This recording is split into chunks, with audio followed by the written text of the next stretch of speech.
So unless you don't ask questions, you know, I will tell maybe a bit about the next steps that are happening. Otherwise, Perhaps a remark on the session before. I noticed that there's a bit of a tension between what stays in the blockchain and privacy on one side and the search for virality on the other side. A bit of a tension between the two. Can you specify more? I'm not exactly. On the one side, on privacy and what stays on the blockchain stays on the blockchain. Yeah. It's very privacy focused and almost locked down. Yeah. The other side, virality, is usually fed by the opposite. Be more open and. Well, you know, that is a very broad thing, you know, and I think maybe you can answer yourself. I think I didn't say the word blockchain at all, as far as I remember, but sorry, no, I didn't. Yeah, I didn't use the word. It was on purpose. Yeah. So I mean, virality is memes, is anything around it. Doesn't have to do anything with privacy or public. You know, it's public distribution of one piece of information. But the privacy aspect we were talking about is rather kind of the trading matching algorithms that had nothing to do with blockchain itself, you know. So maybe your take on this. Yeah,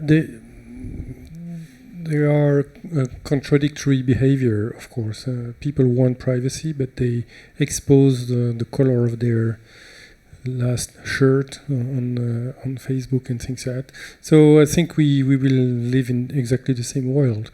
I expect that people would like to advertise their community, their energy community, by recruiting, let's say, on networks, saying how happy they are to share electricity or to optimize things in their neighborhood or their building, and what they feel about what they do for the planet doing this and so on. But at the same time, they don't want to, and they will not be obliged to say exactly how much kilowatt hours they are consuming for laundering, you know, and exactly when do they do this. They don't need to do that in order to advertise the app and the fact that entice friends in other cities to start doing the same thing with the same app because it's so cool. So it looks contradictory, but not much more contradictory than many behavior.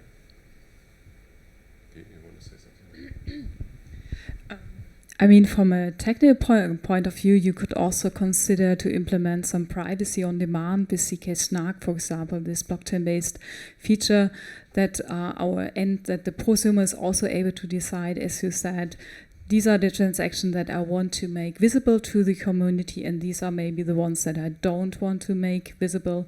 So I think I don't know if tech people are also now in the audience. That it's also okay if you would think about exactly these privacy-related features that have been built right now, and I think it's also part of the EWF chain, this CK Snark topic. So that's. You could also opt for having not just a transaction, but part of the transaction. So the question then becomes, I did good, period. Mm-hmm. Instead of there were so many kilowatt hours. Exactly. Yeah. You talked about another stage, but obviously you didn't go into it. That is the stage. No, another phase. So at the end of it, physical deployment somewhere. So you were saying no matter what, whatever comes out of that, we're going to physically deploy it somewhere. Can you give some insight as to how far your thoughts have gone as to how you're going to do that? I mean, probably everyone for themselves. So we haven't defined this yet. So each one of us has their own sites, the testing in different scenarios, and so we have been also talking to a couple of partners outside this kind of communities, you know, that we have been doing simulations for them, and so they are. So I can't tell you exactly, you know, that's where we're going to go next, this location and so forth, because the results from the hackathon matter a lot because they basically set the specifications or the solutions for the next step to be rolled out. So I would rather look at it as then after the hackathon, when we have those hopefully kind of amazing results there, that we say like, okay, let's put it into a sprint and build it 3-4 months and then immediately on site testing it to go a step further. And I would be even interested, but this absolutely depends on the partners. Everyone has to make their own individual decision. What is the next step to go that we kind of can keep on pushing this? Yeah? I would introduce also a significant partner missing here at the table is a TSO. And we actually have been building a tool where you can include local balancing markets in local markets. We have excluded this for complexity purposes. We have just to start with less complexity. We have a lot of confirmation from different regulators which want to come, as JEDA is actually, so this Norwegian regulator. Then the Florence School of Regulation, they will come to witness what is happening. There are a couple of other regulators. So I can't tell you an exact answer. One thing is I can give you an assurances. If I still live then, I'll push for it. You give your own answer. Yeah, well, as I said, we are performing a number of experiments, and the question is with which solutions and infrastructure, and so it is entirely possible that if the results of the hackathon is really flabbergasting, let's say, then we could decide to use one of the sites that by switching the solutions and infrastructure, and let's say do again the experiment and see how people react. So that's my plan. And to be transparent with you, it's not yet shared with my colleagues doing those experiments because they have invested a lot in these infrastructures. So, but I hope that I can say, look, open source, community, ecosystem, and is so much more interesting. I think that's the kind of the biggest reason, why we opted in for this hackathon. I've been at a couple of hackathons, but I've never seen something where you build up an ecosystem over such a long time, and then at the hackathon, when you haven't been there, it's just amazing how many people together. And then on the third day, we hopefully have some internal stakeholders coming there, looking at the solution, and then hopefully making a decision what is the next step. Yeah. So at E.ON, for example, now with the new innovation setup, we also have what we call a product house. And the key objective of that team is to develop MVPs any further. And to, for example, if the outcome of the hackathon would be a plug-in, we could take the plugin and bring it back to this innovation teams or the colleagues that are here, sitting here as well. Though there is the option that it's not only a hackathon and then we say goodbye, but that we take the input and discuss it further internally.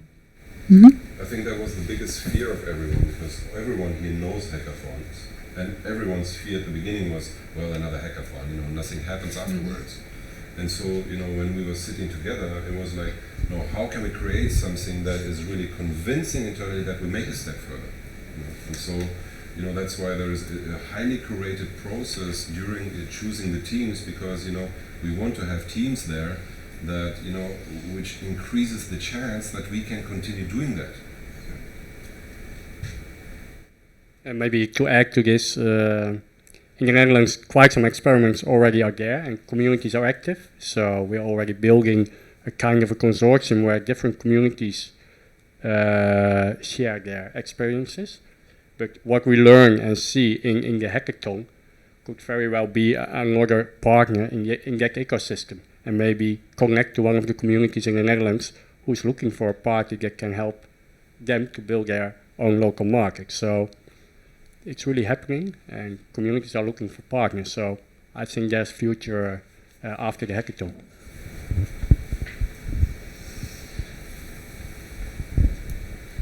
Hi, thank you very much for organising the challenge. I both want to do very interesting. It's Christopher from Advanced Infrastructure.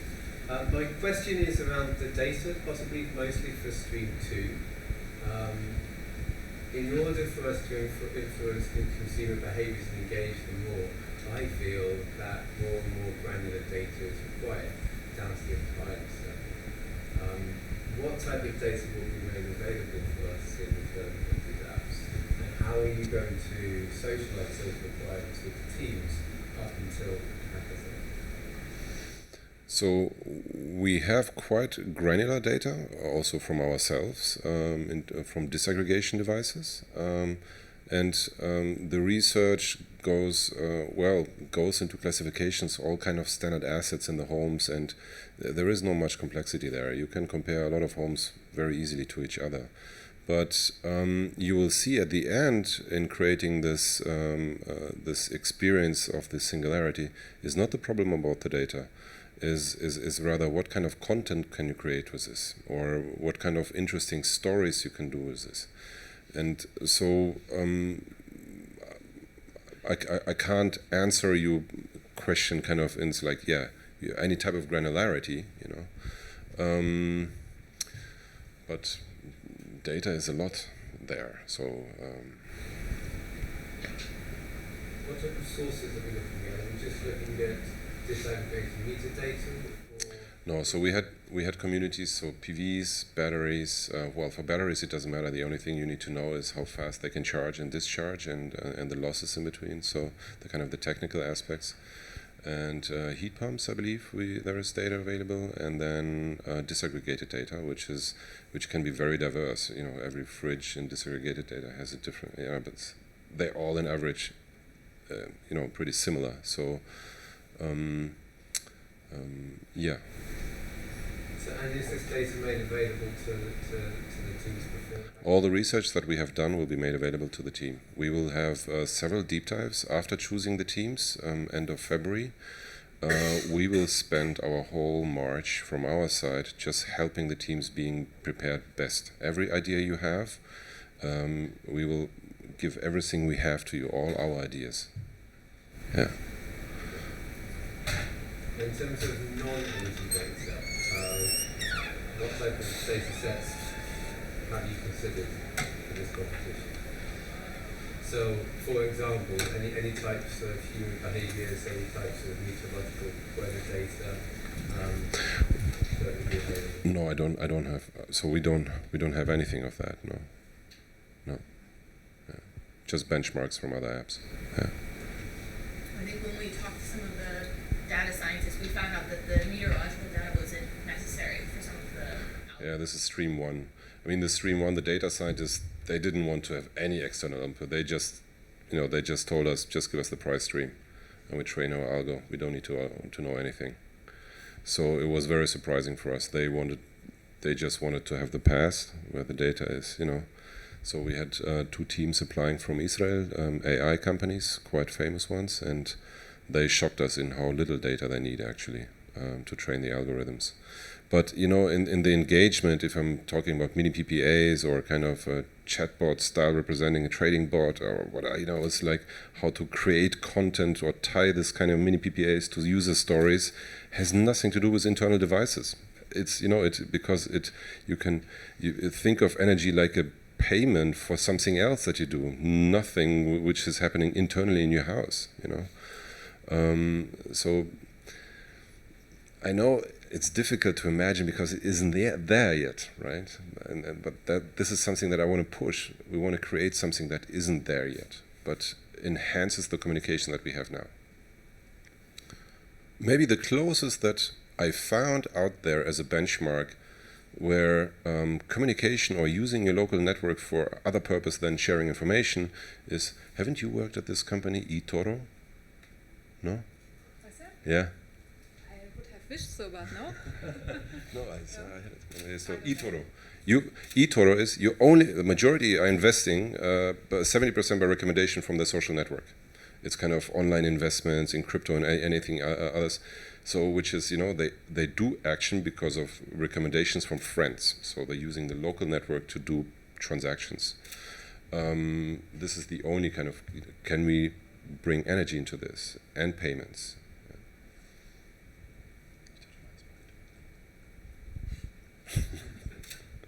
Yeah. Any other questions?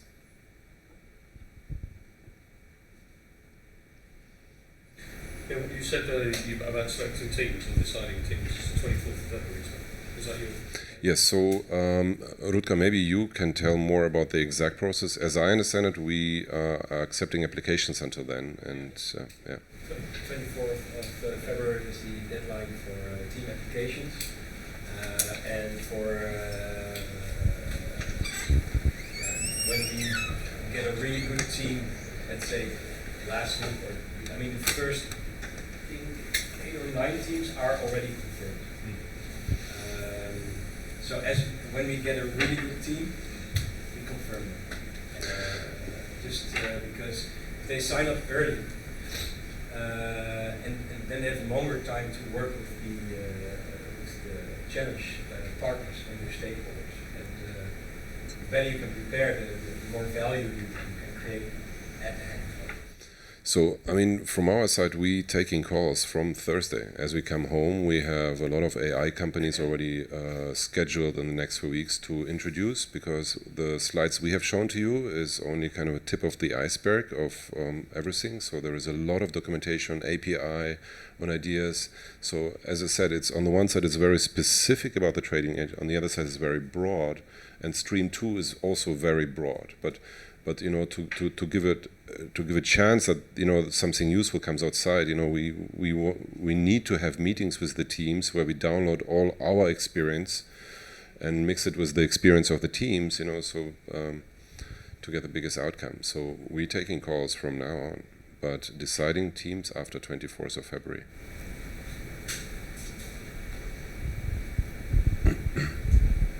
So is there already some alignment and conversation on the type of experts that were at the hackathon to work with? You mean the Jedis, or no? We haven't talked about the Jedis yet.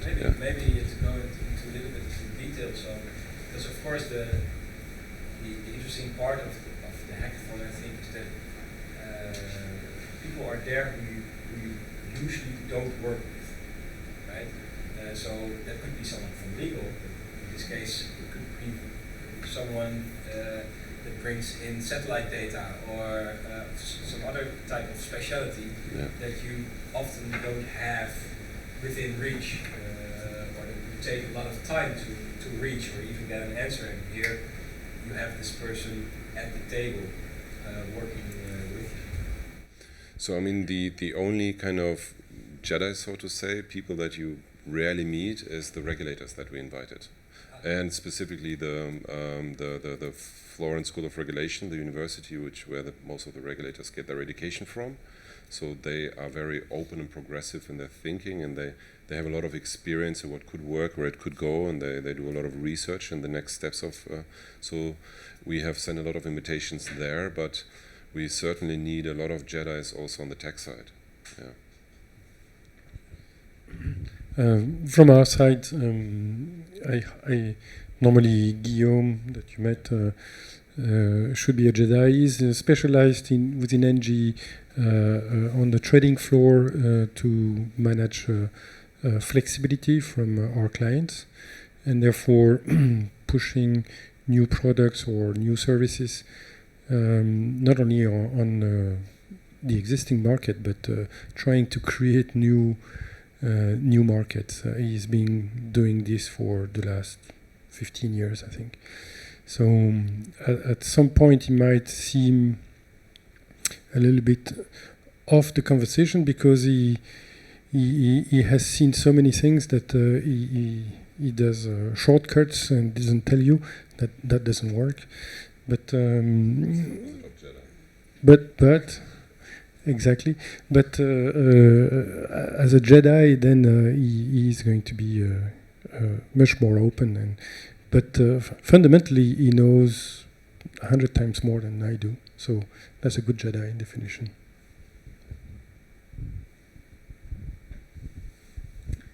So from the Eon side, Thorsten Dahmen, our tech guy, will also participate in the hackathon. He was the brainfather of Conjoule and Share and Charge, the two companies that have been spin out of Innogy 3 years ago. So I think he can also be of help when it comes to the basic architecture from the technological perspective. But he was also working more than, I always mix up with the numbers, 18 years, 15 years, was working for old RWE. So he also brings this energy background. And I would assume that also colleagues from my new colleagues from EDIS, that they can support you with the energy background as well. She's nodding, so.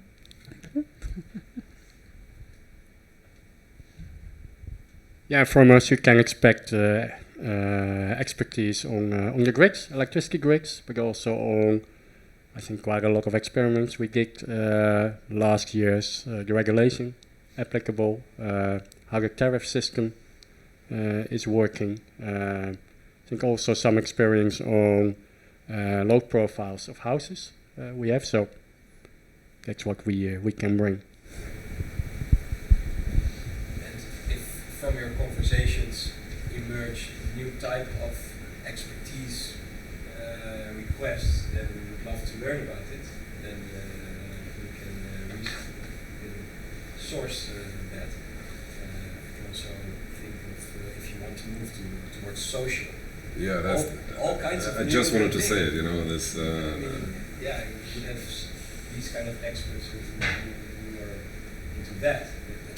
That could be also interesting. So, okay,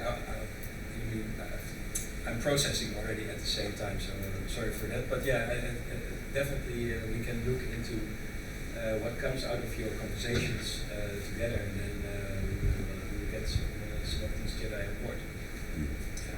Cool. So, question around privacy. What type of considerations do you want us to make for privacy concerns, especially in the context of, let's say, local benchmarking and social nudging as techniques for user engagement? By that, I mean, so if we were to compare one household's use of data with another household, do you want us to demonstrate how we can do that in a, let's say, GDPR compliant way? That's definitely a base rule, yes. Yeah, I guess the rule is the voluntary basis for participating to any gamification or nudging. Yeah, Maybe I'm looking at the involuntary basis. yeah, that's why I say it. Yeah, the involuntary, so without paying. I mean, you know, I think we have by far not discovered how to share kind of personal data in obfuscating in different ways.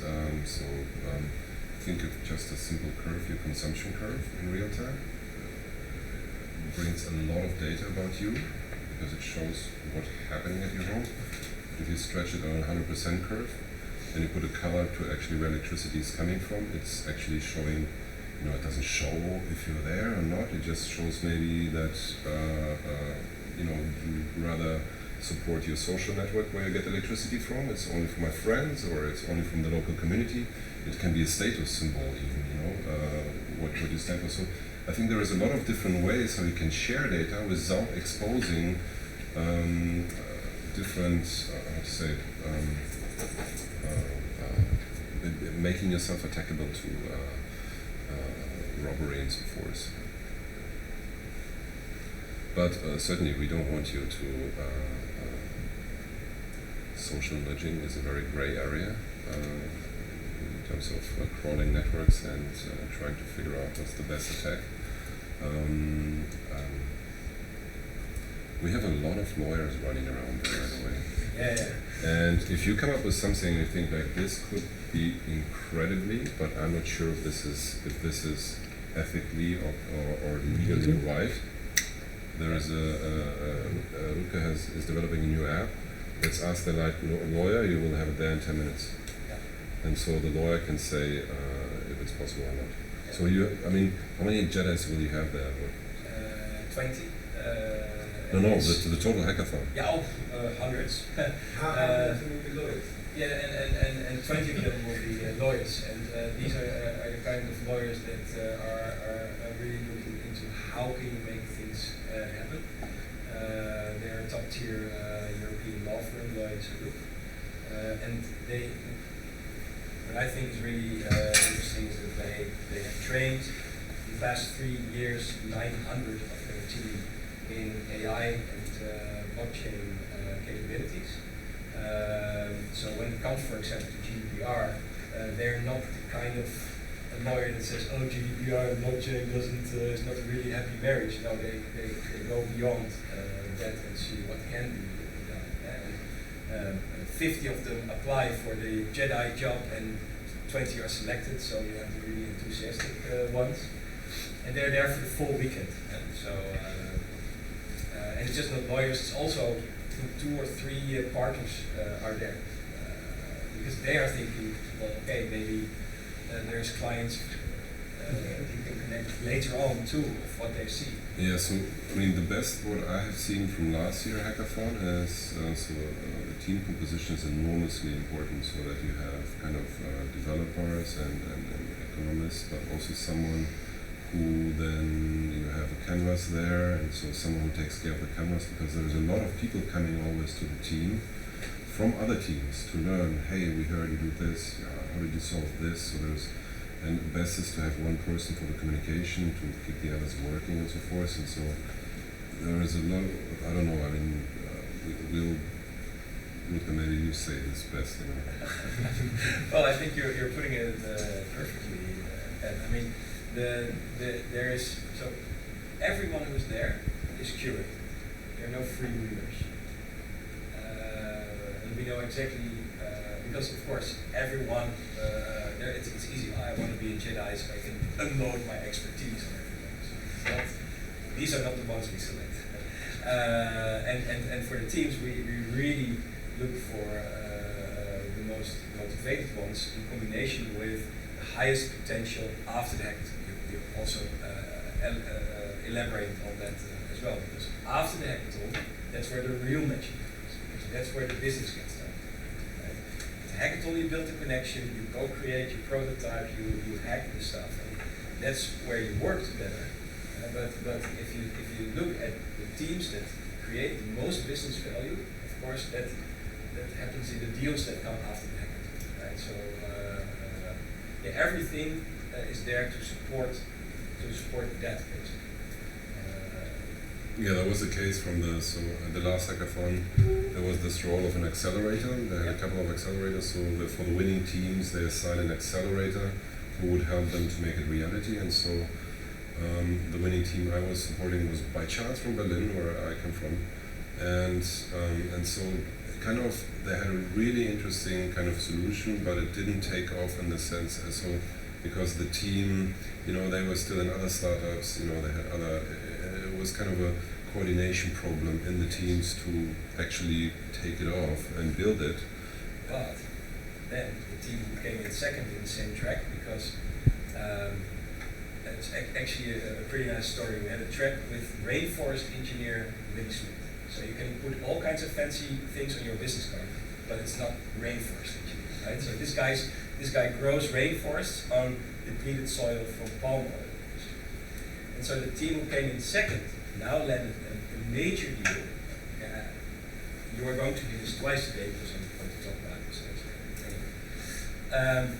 And they are now delivering a part of infrastructure in a 500,000 hectare reforestation program on Borneo. The deal is signed, I think, in January. Right? So it took a while, but they went there and they made it happen. They didn't win the hackathon, but yeah, for me, they were pretty winning. You know? Yeah, so for us, you know, the hack itself is exactly as what I said, is not an end. This is actually where everyone exposes their character in a kind of in a text scenario. How can we work together? And you know, then the fun really starts afterwards. With who can we then realize it if they have a really great idea, and you know, can we go deeper and build it? Continue. It's a bit of chaos. I'm not used to this, coming from Germany, but You managed pretty well. Yeah. So if there would be no questions anymore, thank you very much. Thank you.